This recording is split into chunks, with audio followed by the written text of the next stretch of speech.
North Korea test-fired a ballistic missile Tuesday that flew farther than any of the country's earlier attempts. It was the first time since 2017 that a North Korean missile flew over Japan. The Japanese government warned people to move to a place of safety. Officials in Tokyo and Seoul said the missile flew between 4,500 to 4,600 kilometers.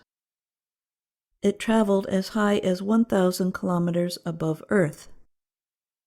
Missiles are flown high to avoid entering airspace of neighboring countries. South Korea's military said it appeared to have been an intermediate-range ballistic missile launched from North Korea's Jagang province.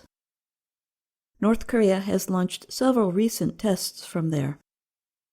Japan warned its citizens to go into shelters. It also stopped some train services while the missile passed over its north toward the Pacific Ocean. American President Joe Biden spoke to Japanese Prime Minister Fumio Kishida on the phone after the missile test Tuesday.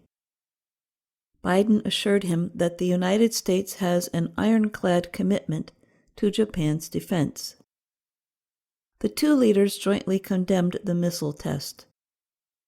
The Biden administration said in a statement.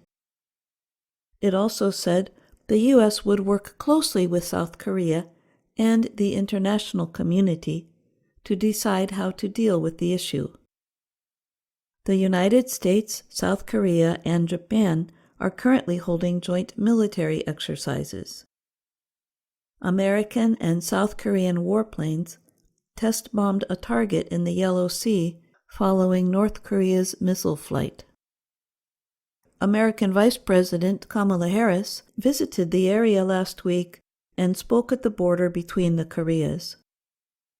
She said North Korea was weakening the area's security. North Korea accuses the United States and its allies of threatening it with exercises and defense buildups. Japan said it took no steps to shoot the missile down, but Defense Minister Yasukazu Hamada said it would consider all measures. South Korea also said it would increase its military and cooperation with allies. U.S. Secretary of State Antony Blinken and the foreign ministers of Japan and South Korea strongly condemned North Korea's firing of the missile over Japan. The three countries also condemned North Korea's violation of UN Security Council resolutions and the threat to peace.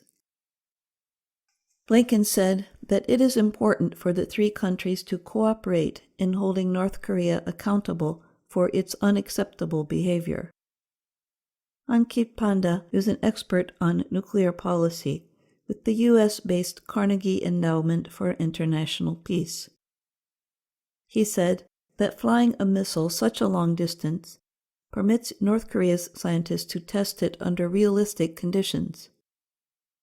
It puts the missile under the stress of re-entering the atmosphere. South Korean President Yoon Suk-yeol called the test reckless and said it would bring a decisive response from his country, its allies, and the international community. Speaking to reporters in Tokyo, Japanese Prime Minister Fumio Kishida called North Korea's action barbaric. Daniel Crittenbrink, the top American diplomat for East Asia, said the launch over Japan was not a productive path forward, but Washington is still open to talks. I'm Jill Robbins.